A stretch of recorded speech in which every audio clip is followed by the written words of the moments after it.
Večeře před svatbou byla dokonalá. Svatba proběhla bez jediné chyby.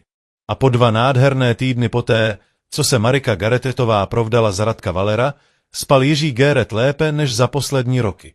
Jeho jediná dcera našla štěstí s mužem, který ji očividně zbožňoval a víc si žádný otec ani nemůže přát. Pokud vás podobné příběhy baví, dejte tomuto videu like, napište do komentářů, co byste na Jiřího místě udělali vy a přihlaste se k odběru kanálu. Čekají nás totiž momenty, které vám nedají spát. Jiří seděl ve své pracovně v úterní večer a procházel čtvrtletní zprávy své architektonické firmy. V 62 letech vybudoval Géret a partneři z ničeho jednu z nejrespektovanějších designérských společností v Chicagu. Podnikání zajistilo jeho rodině pohodlný život, obzvlášť potom, co mu před 8 lety zemřela manželka Sára. Marika pro něj byla oporou v nejtěžším období a vidět ji kráčet k oltáři působilo jako uzavření jedné kapitoly a začátek nové. Telefon zazvonil ve 9 hodin 47 minut večer. Neznámé číslo. Pane Garete, tady Šárka Dertyjová. Zajišťovala jsem catering na svatbě vaší dcery. Vzpomněl si na ní. Žena kolem 50, která vedla malou, ale výbornou cateringovou firmu.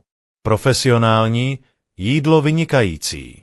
Samozřejmě, Šárko. Děje se něco? Nastala dlouhá pauza. Když znovu promluvila, hlas se jí třásl. Pane, musím vám něco říct. Dlouho jsem váhala, jestli to mám udělat. Sama mám dceru a kdyby šlo o ni, zhluboka se nadechla. Když jsme po hoskině balili věci, jeden z mých zaměstnanců našel zapomenuté sako. Než jsme ho dali do čistírny, zkontrolovali jsme kapsy. A uvnitř bylo tam něco. Jiří sevřel telefon pevněji. Co jste našli? Telefon. Ne takový ten běžný. Vypadal starší, jako předplacený. Když jsme ho zvedli, otevřel se. A hlas se jí zlomil. Viděla jsem fotografie, zprávy, věci o vaší dceři. O vás. O vaší firmě. Nechtěla jsem slídit, ale to, co jsem zahlédla, mě vyděsilo.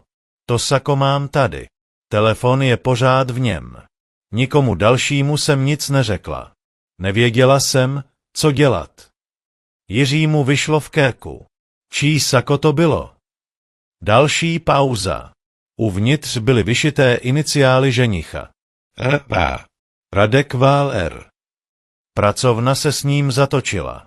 Přinutil se mluvit klidně. Šárko, udělejte přesně to, co vám řeknu. Na ten telefon už nesahejte.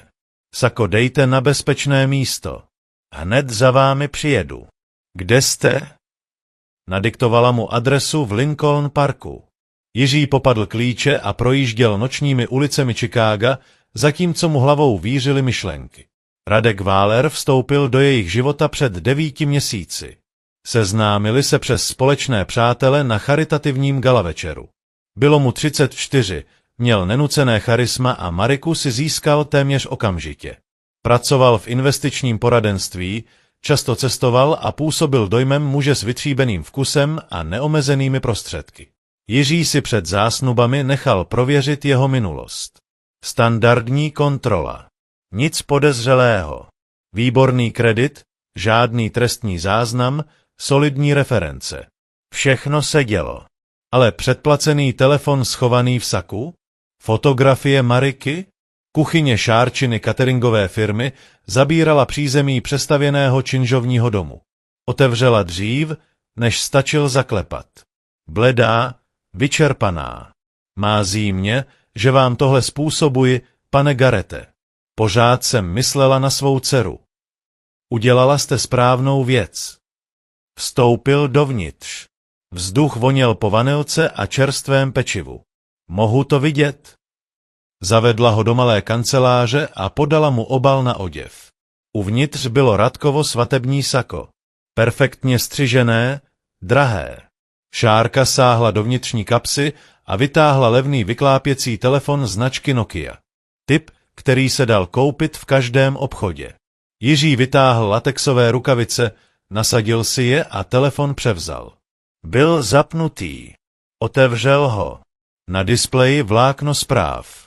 Žádné jméno, jen číslo. Nejnovější zpráva, odeslaná den po svatbě. Fáze 1 dokončena. Subjekt pilně zavázán. Zahajuji finanční mapování. Odhadovaný časový horizont 6 až 8 týdnů pro pilný přístup. 12 týdnů pro čistý odchod. Jiřímu stuhla krev. Listoval výš. Otec subjektu řídí firmu v hodnotě přes 40 milionů dolarů. Primární rezidence odhadována na 3,2 milionu. Investiční účty dostupné skrze svěřenský fond subjektu. Doporučena romantická evropská svatební cesta k upevnění vzorce. Udržovat emoční páku. Ruce se mu třásly. Pak fotografie. První snímky Mariky. Nenápadné momentky. Některé pořízené ještě před jejich seznámením. Ranní běh. Nákup v potravinách. Kancelář galerie, kde pracovala jako kurátorka. Někdo ji sledoval měsíce předtím, než Radek náhodou vstoupil do jejího života. A další ženy. Mladé, úspěšné, atraktivní. Pod každou poznámky. Chicago 2019 2,1 milionu. Dokončeno. Denver 2021 0,7 milionu. Komplikovaný odchod. Seattle 2023 1,8 milionu. Dokončeno. Jiřímu se udělalo nevolno. Podíval se na šárku. Musím někomu zavolat. Dokážete ten telefon bezpečně uložit? V kanceláři mám trezor. Prosím, i to sako. Jeho mysl už pracovala naplno. Nemohli jít hned na policii. Nejdřív potřeboval pochopit celý rozsah. Ověřit, že nejde omyl. A hlavně ochránit Mariku, aniž by Radek něco tušil. Domů dorazil nad ránem. Otevřel notebook a začal hledat. Investiční poradce Radek Váler Chicago, nic konkrétního. Zkusil města s fotografií. Denver. Podezřelá úmrtí. Našel článek. Místní obchodnice s uměním nalezena mrtvá při zjevné nehodě. Gretchen Morrisonová, 32 let, dcera developera Claytona Morrisona, zemřela po pádu auta z horské silnice. Její manžel Radek Morrison byl v době nehody na služební cestě. Fotografie z pohřbu. Muž v tmavém obleku. Podoba s Radkem Valerem byla znepokojivá. Seattle. Společenská osobnost zemřela na předávkování 3 měsíce po svatbě s technologickým konzultantem Radkem Chunem. Amanda Chunová, 29 let. Svatební fotografie. Jiří přiblížil obličej ženicha. Byl to Radek Váler. Stejný úsměv. Stejné oči. Jeho zeď byl sériový predátor, který si bral bohaté ženy, aby je okradl nebo zničil. A Marika byla jeho manželkou přesně 2 týdny. Jiří tu noc nausnul. Do 6 hodin ráno měl připravenou složku tlustou jako cihla. 5 žen. Různá města. Různá příjmení. Stejný muž. 3 byly mrtvé za podezřelých okolností. 2 přežily, ale přišly o všechno. Peníze zmizely a jejich manželé se vypařili beze stopy. Jiří však našel ještě něco dalšího. Vzorec.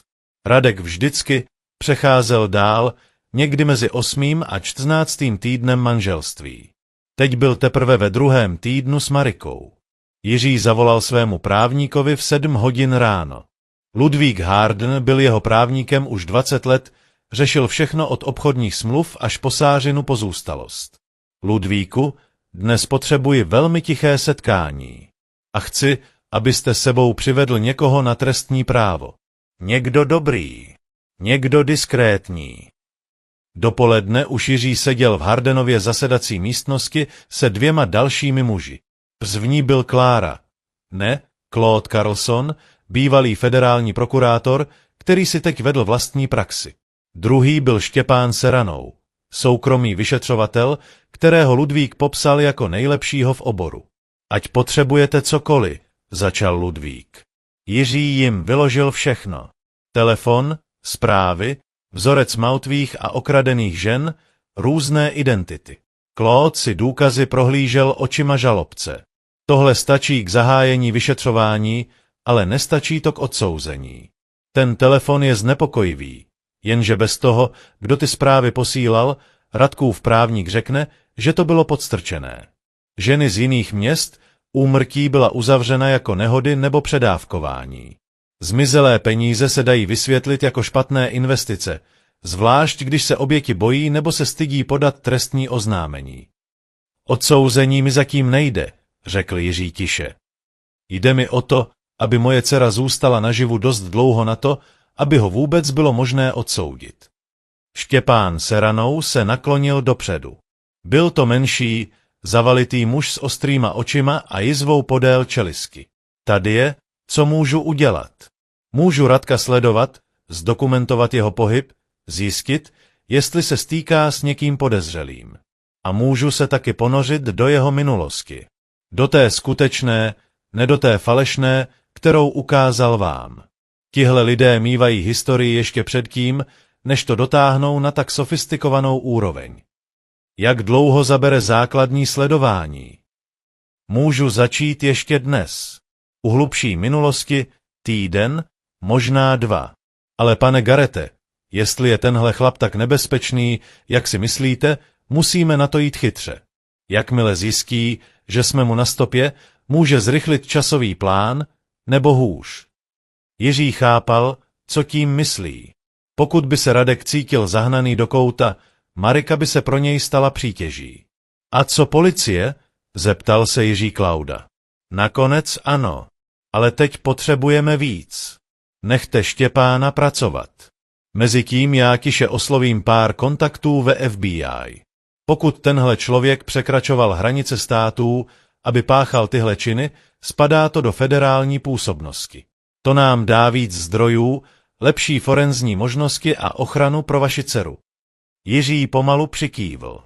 Musím Mariku varovat. Všichni tři to řekli najednou. Ludvík se naklonil přes stůl. Jiří, vím, že každý instinkt vám říká, abyste ji odtamtud hned vytáhl. Ale když jí to řeknete a ona ho konfrontuje, nebo když nedokáže skrýt, že něco ví, může se to zvetnout strašně rychle. Je to vaše dcera a snažíme se udržet ji naživu, řekl Claude bez obalu. Tenhle muž už zabíjel. Možná 3krát, možná víckrát. Je dost chytrý, aby unikal policii v několika jurisdikcích. Pokud si bude myslet, že mu prasklo krytí, nedá se odhadnout, co udělá. Jiří přitlačil dlaně na stůl a bojoval s nutkáním okamžitě odjet k Marice do nového domu a doslova ji odtáhnout pryč. Jak mám jen sedět a vědět, že je v nebezpečí? Vy nebudete sedět, řekl Štěpán. Budete jednat normálně. Budete s dcerou v kontaktu jako vždycky. A necháte mě pracovat. Já zjistím, kdo Radek Váler doopravdy je, s kým spolupracuje a co je jeho konečný cíl. Pak budeme mít dost na to, abychom ho buď zatkli, odmlčel se, nebo to vyřešili jinak. Jiří mu pohlédl do očí. Jinak jak? Nejdřív zjistěme, co najdeme. Dohodli se na plánu. Štěpán začne se sledováním okamžitě. Claude osloví své zdroje ve FBI. Ludvík potichu připraví právní dokumenty. Pivnou moc pro Mariku, ochranu svěřenského fondu, cokoliv, co Radkovi stíží přístup k rodinným penězům. A Jiří? Jiří zavolá dceři kvůli jejich obvyklému středečnímu obědu a bude předstírat, že je všechno v pořádku. Marika vypadala zářivě. Sešla se s Jiřím v jejich oblíbeném bistru poblíž její galerie, doslova svítila, když mluvila o plánech na líbánky. Radek mě překvapil letenkami do Itálie. Odletíme za 3 týdny. Florencie, Benátky, Řím. Vždycky jsem chtěla vidět Uffizi a on si to pamatoval. Samozřejmě, že si to pamatoval. Zprávy v telefonu výslovně zmiňovaly romantické evropské líbánky. Udržet ji šťastnou, rozptýlenou, vyvedenou z rovnováhy. Jiří se přinutil k úsměvu. To je nádhera, zlatíčko. Po všem tom svatebním stresu si to zasloužíš. Pořád nemůžu uvěřit, jak perfektní všechno bylo. A Radek je tak sladký. Pořád mluví o budoucnosti, o tom, že bychom možná brzy založili rodinu, že se o mě chce postarat, abych se mohla soustředit na svoje umění místo na tu obchodní stránku galerie. Upila vína a na chvíli se jí čelo lehce stáhlo. Vlastně, poslední dobou se mě hodně vyptává na můj svěřenský fond. Jak je nastavený? Kdy k němu budu mít plný přístup? Řekla jsem mu, že až ve 40, ale hodně ho zajímalo, jestli existují výjimky. Jiří mu stuhla krev. Jaké výjimky? Třeba zdravotní nouze, společná koupě domu, takové věci. Říkal, že se jen snaží pochopit moji finanční situaci, když jsme teď manželé. A zmínil, že bychom možná měli spojit účty, ať je všechno jednodušší. Marika. Jiří volil slova opatrně. Na to přece není žádný spěch, ne? Jste svoji teprve 2 týdny. Já vím, tati. Řekla jsem mu to samé. Ale byl u toho tak milý. Říkal, že jen chce, abychom si budovali život společně jako opravdový tým. Usmála se, ale Jiří viděl v jejich očích drobounké semínko pochybnosti. Proč ti to přijde divné? Každá buňka v Jiřího těle křičela, aby jí řekl pravdu. Místo toho řekl. Myslím, že peníze umí věci zamotat. Já a tvoje máma jsme měli roky oddělené účty, než jsme je spojili. Není na škodu dát si čas. Marika se uvolnila. Máš pravdu. Radek to pochopil, když jsem mu to vysvětlila. Řekl, cokoliv ti bude příjemné.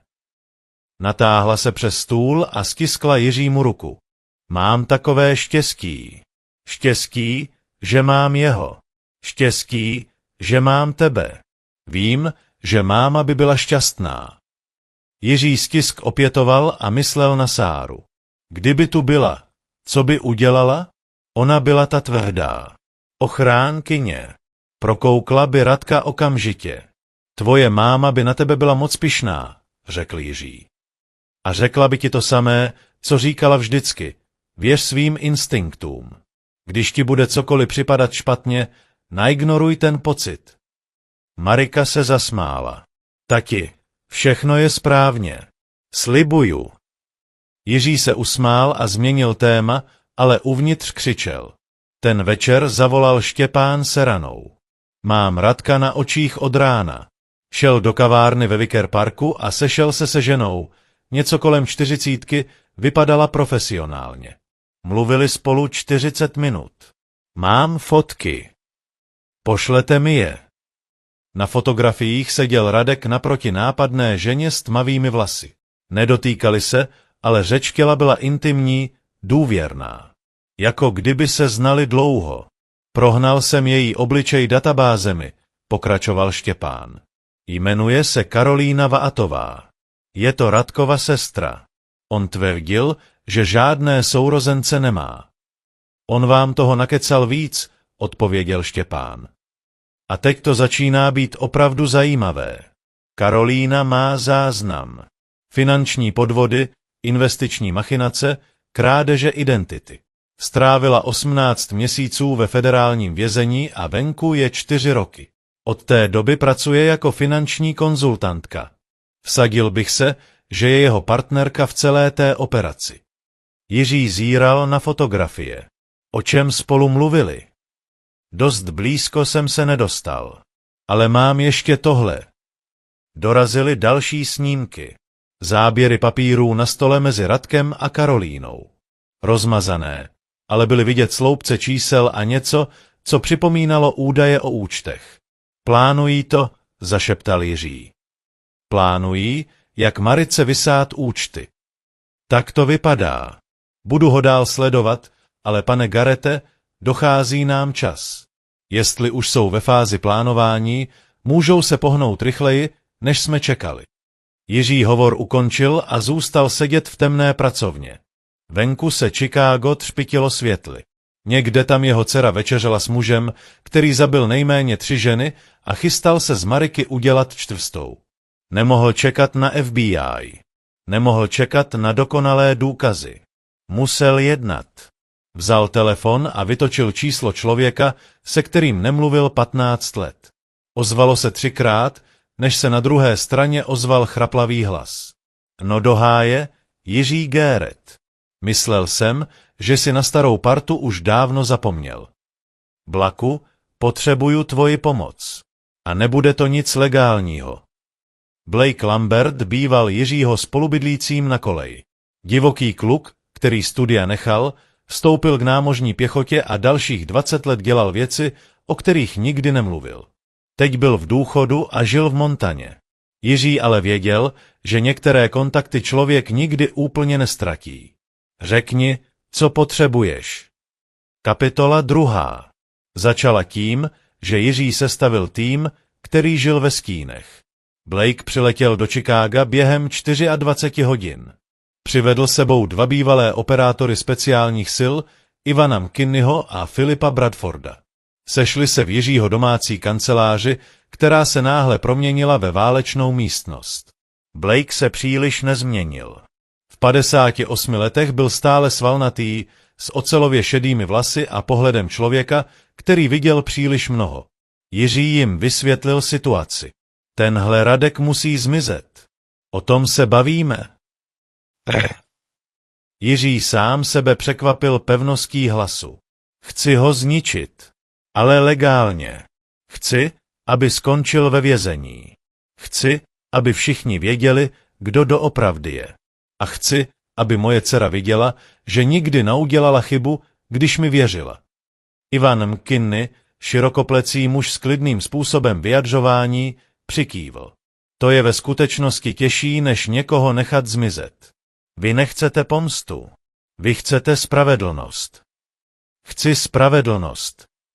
Philip Bradford, štíhlý a tichý, promluvil. Pak potřebujeme páku.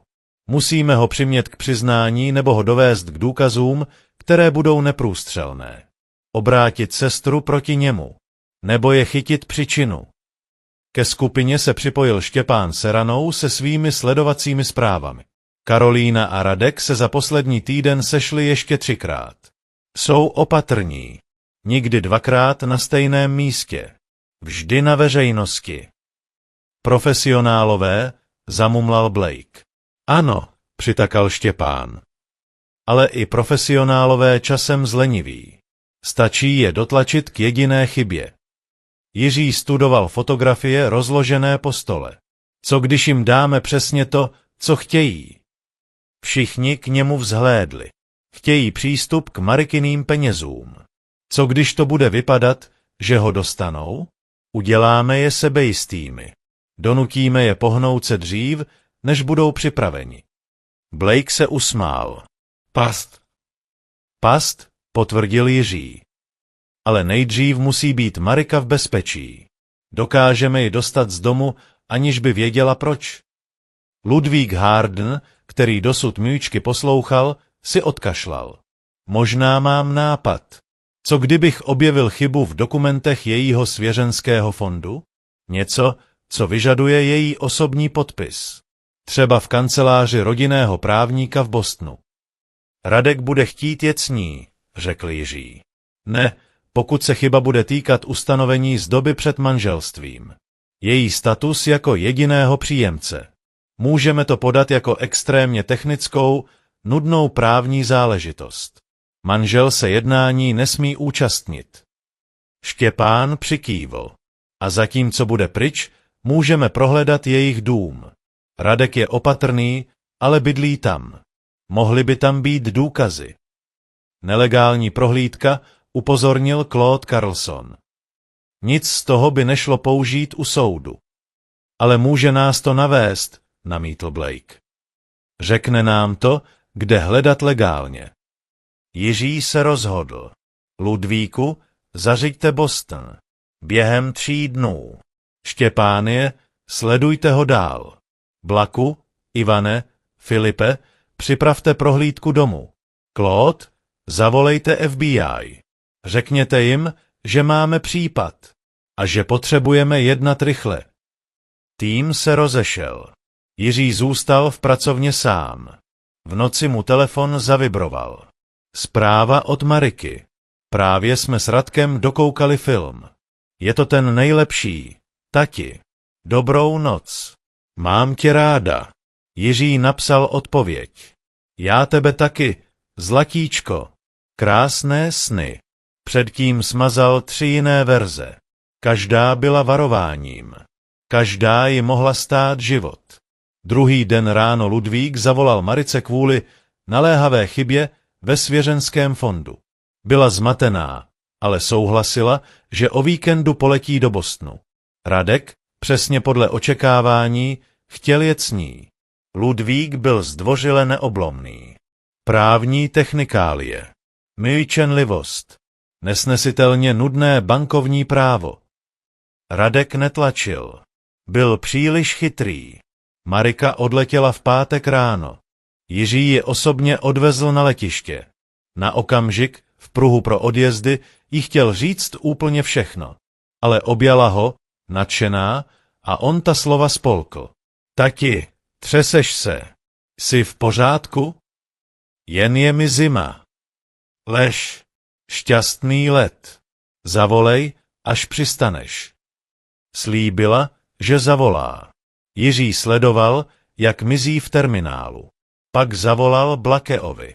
Je pryč. Dům je váš. Prohledávací tým vstoupil do domu Radka a Mariky ve 2 hodiny odpoledne. Štěpán potvrdil, že Radek je na druhém konci města na údajném pracovním jednání. Měli 3 hodiny. Možná 4. Blake vedl. Ivan se věnoval elektronice. Filip všechno dokumentoval. Jiří čekal ve Štěpánově sledovacím voze a sledoval obraz z kamer, které měli na sobě. Dům byl perfektní. Všude Marika. Obrazy. Fotografie. Oblíbené knihy. Radkova přítomnost byla téměř neviditelná. Pár kusů oblečení. Toaletní potřeby. Nic osobního. Žádné rodinné fotografie. Žádné vzpomínky. Žádná minulost. Jako by byl připravený odejít každou vteřinu, poznamenal Filip. Ivan seděl u Radkova notebooku. Zašifrované. A nenějak amatérsky. Tohle není běžná ochrana pro spotřebitele. Prohledávali dům 2 hodiny. A nenašli nic. Žádné předplacené telefony. Žádné dokumenty. Žádné důkazy. Radek byl až příliš opatrný. Pak se ozval Blake z podzemí. Jiří, tohle musíš vidět. Obraz z kamery ukázal Blakea v nedokončeném suterénu. Stál před holou stěnou. Zatlačil na část sádrokartonu. Panel se pohnul. Otevřel se skrytý prostor. Uvnitř byl trezor. Dokážeš ho otevřít? Zeptal se Jiří přes vysílačku. Dej mi 10 minut. Blakeovi to tévalo 7. Dvířka cvakla a odhalila to, co vypadalo jako noční můra. 3 předplacené telefony. Několik občanských průkazů s Radkovou fotografií, ale pod různými jmény. A notebook. Starý. Odřený. Očividně jeho skutečný pracovní počítač. Na notebook zatím nesahejte, řekl Jiří. Ten musí zabavit FBI legálně. Je tu ještě něco, zamumlal Blake. Vytáhl složku. Otevřel ji. Fotografie. Desítky. Mladé ženy. Krásné. Úspěšné. Mrtvé. Kamera zabrala detail. Každý snímek byl připevněný k novinovému článku o jejich smrti. Nehoda. Předávkování. Sebevražda. Utonutí. Znovu. A znovu. Proboha, zašeptal Ivan. Je jich tu nejméně 20, vydechl Filip. Jiřímu se zatočila hlava. Ne 3. Ne 5. 20. 20 životů uložených jako trofeje v trezoru monstra. A na dně složky. Fotografie Mariky. Usměvavé. Zářivé. Naživu. Připnuté k prázdné šabloně novinového článku. Místo pro titulek bylo prázdné. Čekalo. Blakeův hlas stvrdl. Jiří, Tohle musíme okamžitě předat FBI. Tohle není jen podvodník. Tohle je sériový vrah. Nemůžeme. Jiří se přinutil myslet navzdory vzteku. Pokud přiznáme vloupání, všechno je nepoužitelné. Radek odejde na procesní chybu a zmizí. Ticho. Napjaté. Tak nahlásíme bombu, navrhl Ivan. Nebo únik plynu. Do hovoru vpadl Štěpánův hlas. Počkejte. Radek právě předčasně odešel ze schůzky. Míří zpátky do domu.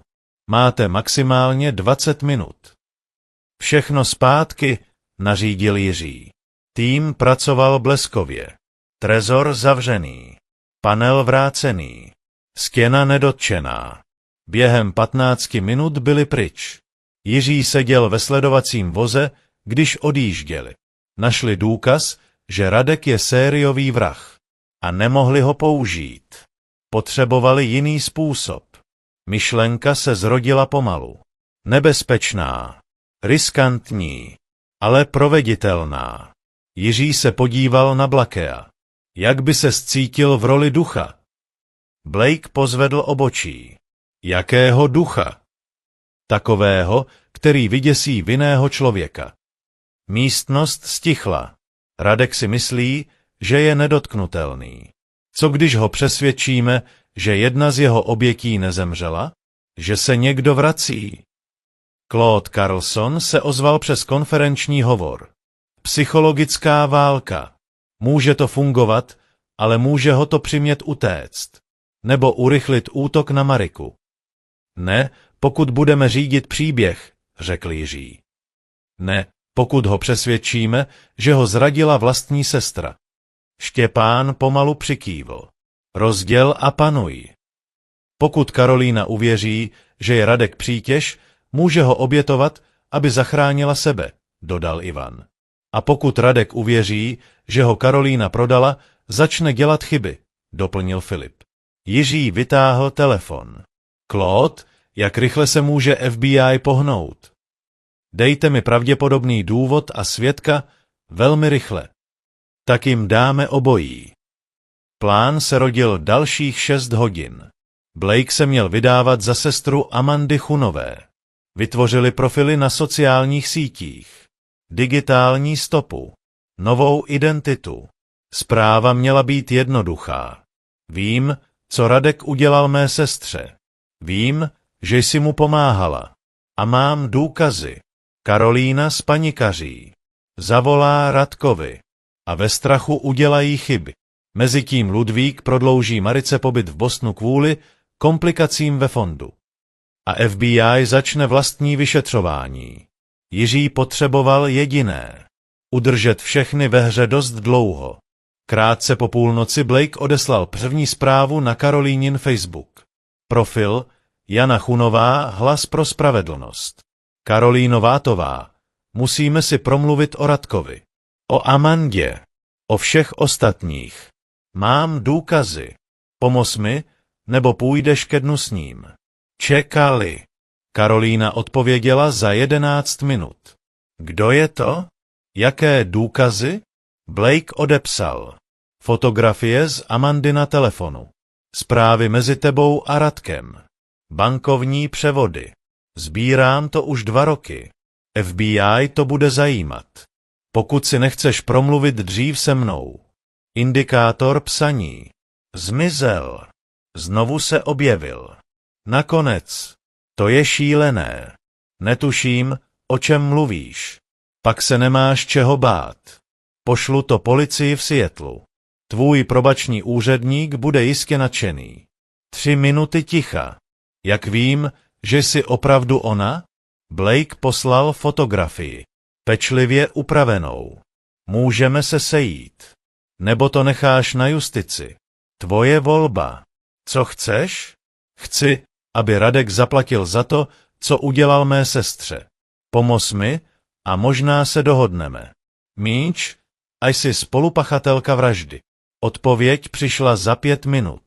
Jiří věděl, že ji mají. Potřebuji čas na rozmyšlenou. Máš 24 hodin. Pak jde všechno na FBI. Včetně tvého jména. Blake zavřel notebook. Do hodiny mu zavolá. Štěpánovo zařízení zachytilo Karolínin hovor s Radkem v 1:47 ráno. Rozhovor byl chaotický. Zakódovaný. Ale dost jasný. Radku, máme problém. Někdo ze Seattlu se vyptává. To není možné. Má fotografie. Zprávy. Zmínila Amandu jménem. Ticho. Pak Radkův hlas. Chladný. Zařídím schůzku. A postarám se, aby už s nikým nemluvila. Hovor skončil. Jiřímu se sevřel žaludek. Radek právě potvrdil úmysl další vraždy. A nepřímo i ty předchozí. Claude Carlson promluvil klidně. Tohle je spiknutí k vraždě. FBI to může použít. Jiří zavrtěl hlavou. Potřebujeme, aby řekl víc. Potřebujeme, aby mluvil o Marice. O plánu. Potřebujeme to neprůstřelné. Blake přikývl. Tak Jana souhlasí se schůzkou. Ale ne jako oběť. A když Radek dorazí s očekáváním snadného cíle, čeká ho něco úplně jiného. Past byla nastražená. Blake, pod profilem Jany Chunové, potvrdil setkání s Radkem ve staré skladové čtvrti. Opuštěné místo. Izolované. Takové, kde by se Radek cítil jistě. Takové, kde bude čekat FBI. Jiří měl ale ještě jednu kartu. Zavolal Šárce Dertyové. Šárko, potřebuju po vás něco, co může znít zvláštně. Zavolejte Radkovi. Řekněte mu, že jste našla další telefon. Že byl v jiném saku. A že mu ho chcete vrátit osobně. Pane Garrette, co se děje? Chráníme Mariku. Potřebuju, aby si myslel, že je na pokraji odhalení. Pomůžete mi? Po krátkém váhání souhlasila. Telefonát odešel ještě toho odpoledne. Radek zvedl hned při druhém zazvonění. Šárka, nervózní, vysvětlila příběh o nalezeném telefonu. Radkův hlas byl klidný, téměř přátelský. Děkuji, že mi voláte. Kde si ho mohu vyzvednout? Dohodli večerní schůzku. Šárka tam ale neměla být. Měla tam být FBI. Všechno se dalo do pohybu. Marika byla v bezpečí v Bostonu. FBI připravovala zásah.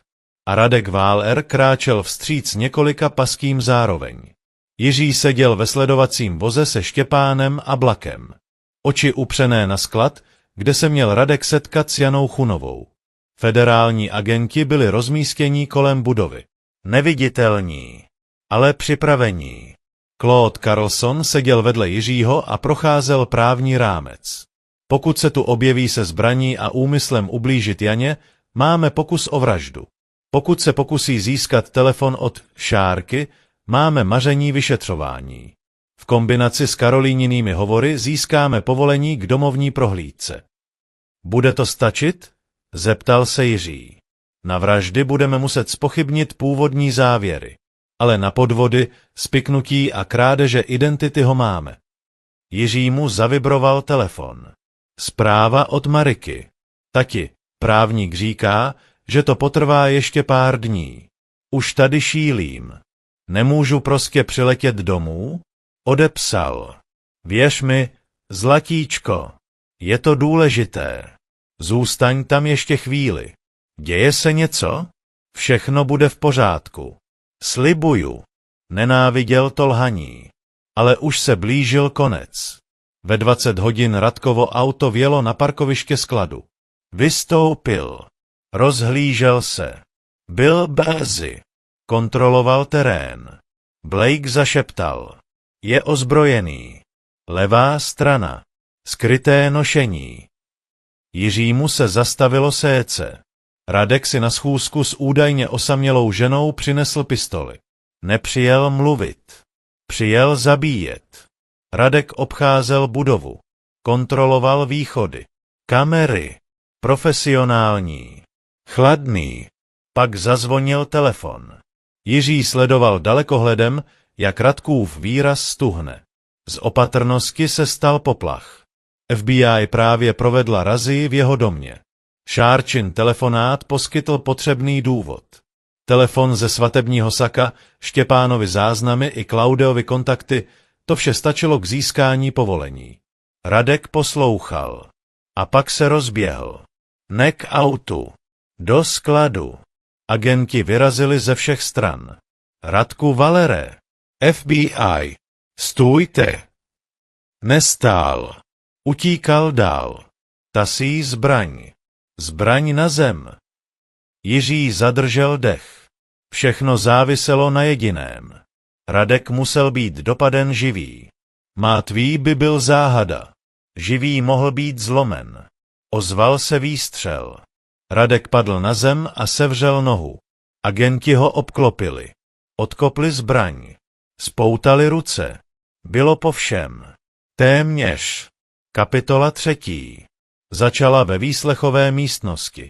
Radek seděl v poutech. Noha obvázaná. Tvář bez emocí.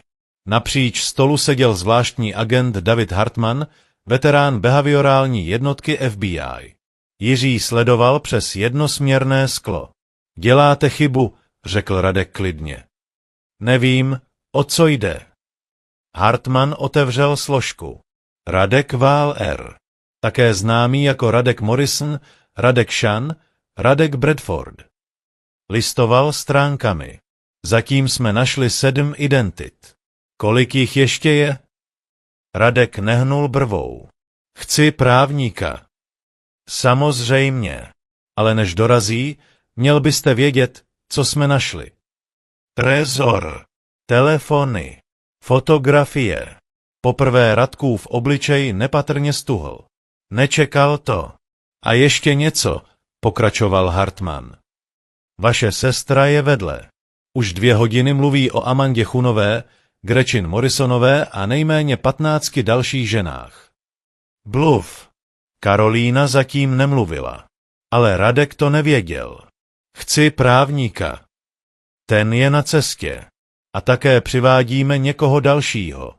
Někoho, kdo vás přežil. Radkova maska lehce praskla. To není možné. Možná jste nebyl tak pečlivý, jak jste si myslel. Jiří sledoval, jak do Radkových očí proniká panika. Jeho svět byl postavený na neviditelnosti. Myšlenka, že někdo přežil. Byla jeho noční můra. Právník dorazil.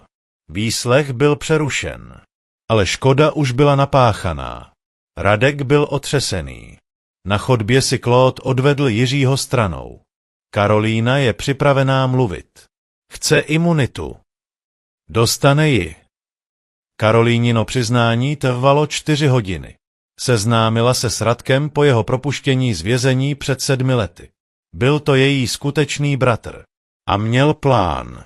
Zaměřovat se na bohaté ženy. Oženit se. Všechno převést.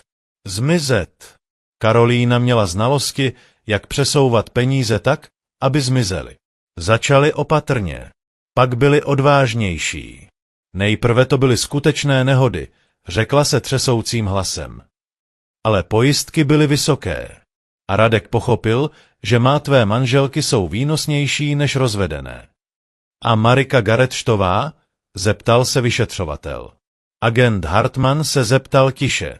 A co Marika Garrettová? Karolíně se zlomil výraz. Ramena se jí zachvěla. Měla být poslední. Největší zásah.